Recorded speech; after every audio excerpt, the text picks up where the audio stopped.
just don't know. I feel like I'm light years away from it. We're just not talking. I don't know, man. Have you ever dealt with this thing? Like with Jesse, maybe? Like communication issues? What would you do in the situation? I feel like an object.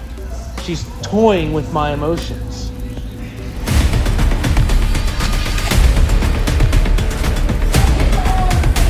There you are. I've been looking everywhere for you.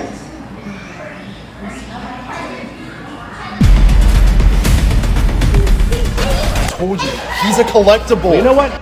He's a great listener as well. I told you, stranger danger.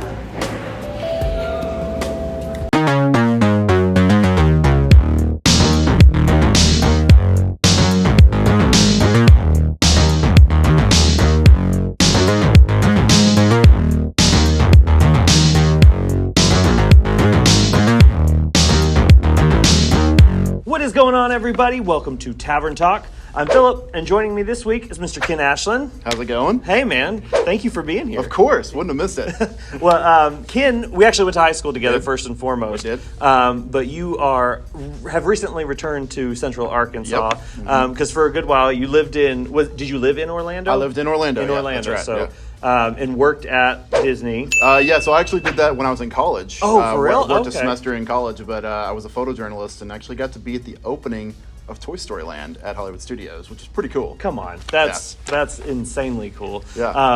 I still haven't been my entire life. Never been to Disney. You are a sad, strange little man. Let me tell you, it will change your life in more ways than one. But if you get the chance to go to Toy Story Land, you have to, because you literally walk into Andy's backyard. So you're amazing. literally shrinking down as you walk.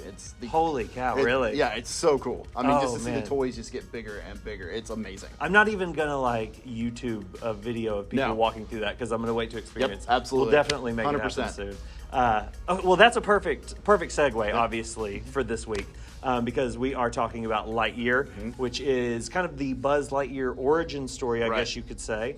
And this is billed. Very first thing we see in this movie is some opening dialogue, or not dialogue, but credits that say, in 1995, Andy, who's obviously the main character in Toy Story, watched a movie or got a toy of his favorite character because of his favorite movie. Yep. And this is that movie. So, as convoluted as that may seem, I actually kind of appreciate what they're trying to do here. But the bit, as always, is we just walked out of the theater. We just saw Disney and Pixar's Lightyear. What is your initial reaction to this? Initial reaction, I actually really enjoyed it. I didn't really know what to think going in, because obviously the animation style and everything is so different now compared to the way that it was in the 90s. Right. I mean, Pixar kind of revolutionized the way movies were animated back then. Oh, yeah. But I mean, that was, 17 years ago? However long that was, 27 years ago. Wow. Yeah, okay, we're not going to talk about that. We'd like to think it was 17 years ago. Think it was 17. Yeah, I mean, I was 8 years old when that movie came out. I know. Yeah, that's another thing. Both of us, being of that generation, perfect timing for, Toy Story and all of its sequels to mean so much to us growing up. We literally grew up with all four of those films. Yep. But yeah, sorry. It was a great, like I said, the animation's cool, but, you and I kind of talked about this a little bit earlier, is the one thing that I loved about this movie is that they knew that it has been 27 years. They knew, we're in a whole different era than we were back then. So they kind of gave you a little bit of 90s snippets here and there, sound effects and just a little bit of jokes here and there. It was really cool to see them try to bring that back into this movie. Yeah, make jokes that would have hit hard in the 90s. Yeah, for Andy's generation. Even though, and we kind of make a joke about it too, is there's no way if this was an animated movie in 95, it would have looked as good as this movie does. Affirmative. Absolutely not. Part of me, this would make no money at all, but part of me wished, instead of doing present day Pixar graphics and everything, they would have just made it you remember the Super Mario Brothers 90s movie? That, but Buzz Lightyear. Yep. That would have made almost more sense as far as the context they're presenting this movie. I kind of wish they would have done was it Justice League when they did it on the small screen. Oh, they yeah, refused to do it on the widescreen. that aspect ratio, So you would yeah. get that aspect ratio. So I kind of wish they would have done something similar, gone back to the animation style, or even if they did like a real life movie, that would have been interesting to see. Make us feel like we're back watching on those box TVs and everything. Right, absolutely.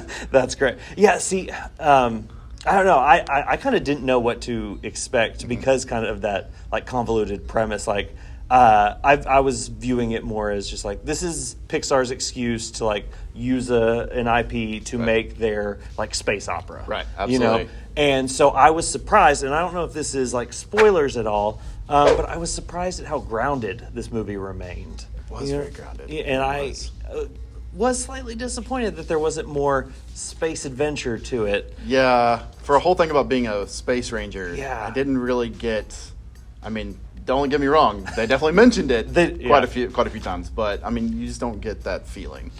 It was just that, like, and it's one of those movies, and I am kind of disappointed to say this, but it's one of those movies that is an origin story because at the end, those last few minutes, it gives you what you it builds to what you hoped what this whole thing would have been. Right. Next time, baby.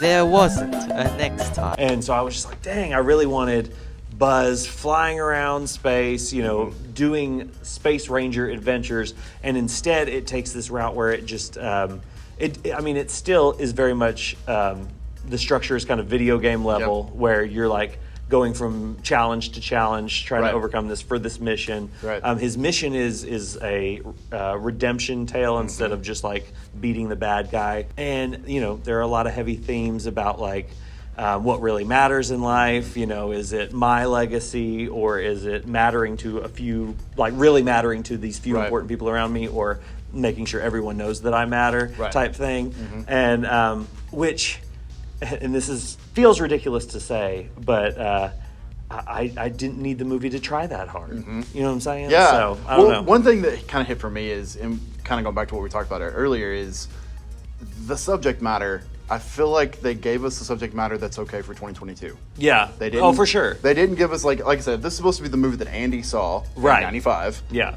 Then they should have given us that subject matter. Yeah. If that makes sense. Yes. So that's the one thing that kind of like you said, like they kind of overreached. They kind of gave us a little too much, and I'm like, they should have pulled it back. Yeah. Just a little bit. That's exactly what I mean. Yeah. It was like, I get it and I appreciate it. Like it's, I mean, again, the like animation of it alone is so good. Insane. There's one shot that's very much really similar to that Iron Man shot in the original Iron Man where he like peeks over the rocks. Yep.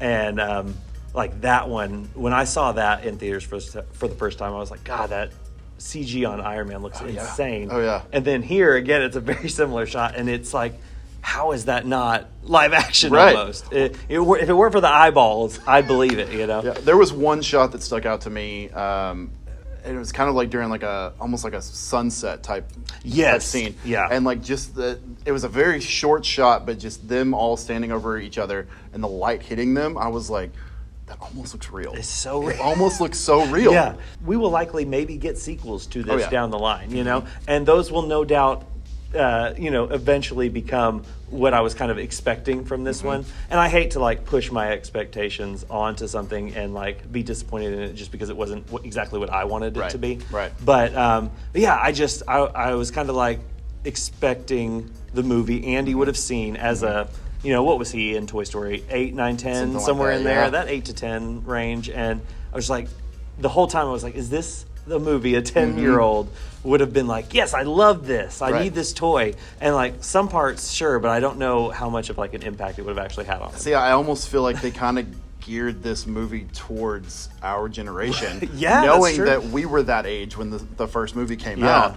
And so obviously we're now adults, and so there's a lot of subject matter that's stuff that only an adult might get. Maybe a young adult, maybe. But there's a lot of it that I'm just like, I don't know that if I'd taken my 8-year-old to see this, that they would understand.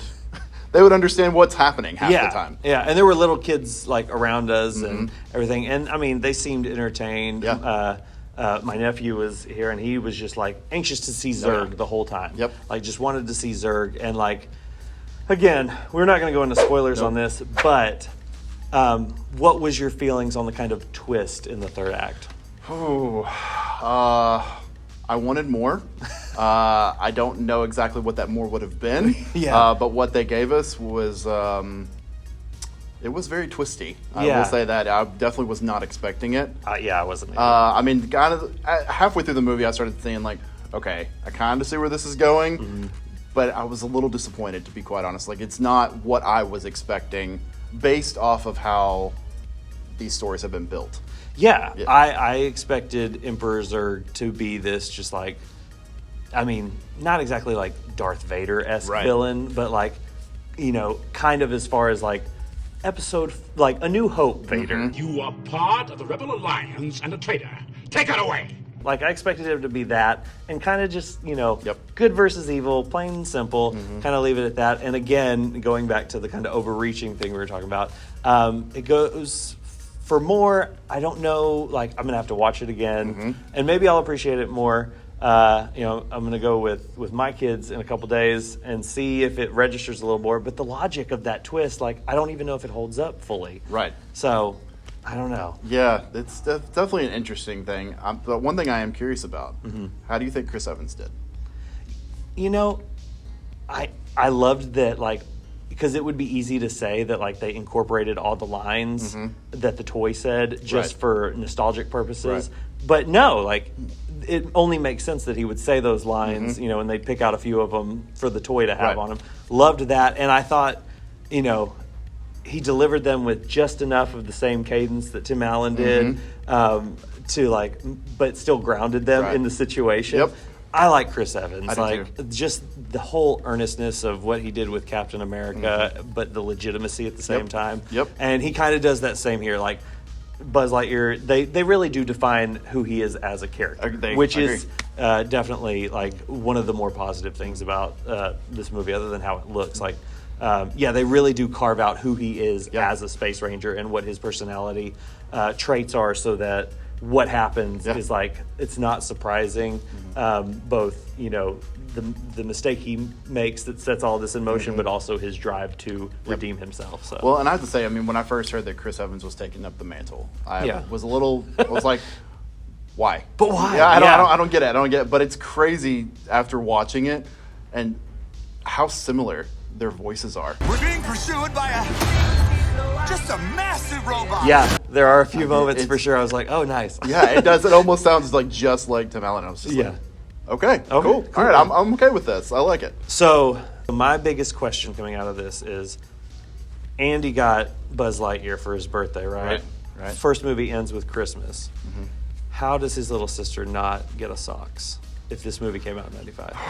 That's so true. That is so true. Easily my favorite character. Right? This entire movie. Hello, Buzz.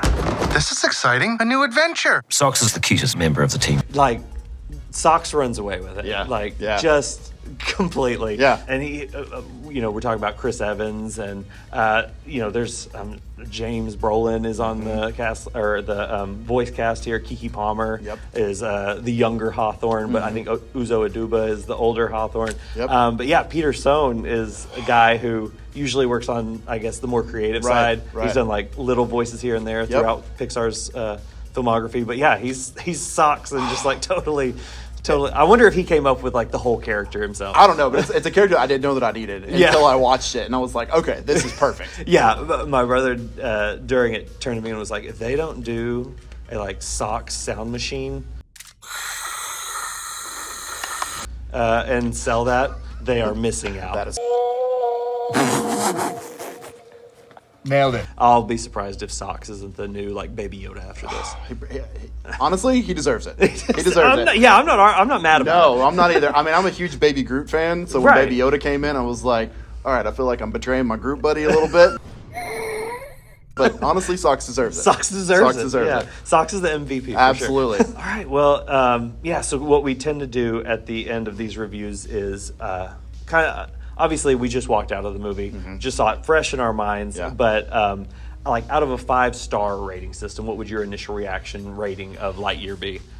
4 stars. Yeah. Yeah. I mean, it's really good. I think kids are going to enjoy it. I think adults our age are going to enjoy it. I think it's perfect for the audience that it's trying to capture. Yeah. So I think it's a good one. Disney really hit it out of the park with this one. Man, I'm gonna get to that level. Okay. I'm gonna get to it because I definitely am gonna rewatch it. Like I said, I'm gonna take the kids and kind of like watch it with fresh eyes. No expectations. I'm gonna go 3 stars. Like, I enjoyed it. There's a lot to enjoy about it. Like I said, it's gorgeous.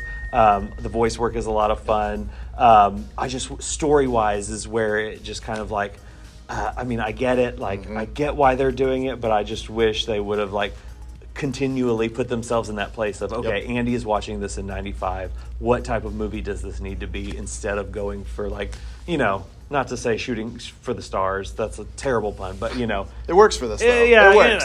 It But works. I still enjoy. There definitely is enough to enjoy, and especially visually and like sonically. I should mention Michael Giacchino did the score for this, and we were talking about like 90s things that really hit, and he really like dials into those like Danny Elfman soundtracks of the 90s. He definitely gets it. He gets it. Yeah. So no, I did. There's a lot to like here. I don't want to downplay it at all. There's definitely an audience out there for this. Absolutely. I don't think anyone's gonna doubt that. And it'll probably be one of the bigger movies of the summer. And I'm sure as those sequels come, this one I'll just warm up to this one more. Yeah, but absolutely.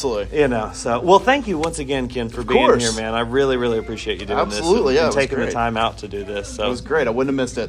thank you, and thank you to the Movie Tavern for letting us see the movies here, shoot the show in their theater. We need to get out of here because one is starting right now. But if you haven't already, hit the subscribe button, hit the notification bell, hit the like button, all that good stuff. It helps these videos gain more visibility. And we drop one of these videos every week, a review of the biggest release. So look out for those. You'll get that notification if you hit that bell. But thank you guys once again, and we'll see you next time. Peace.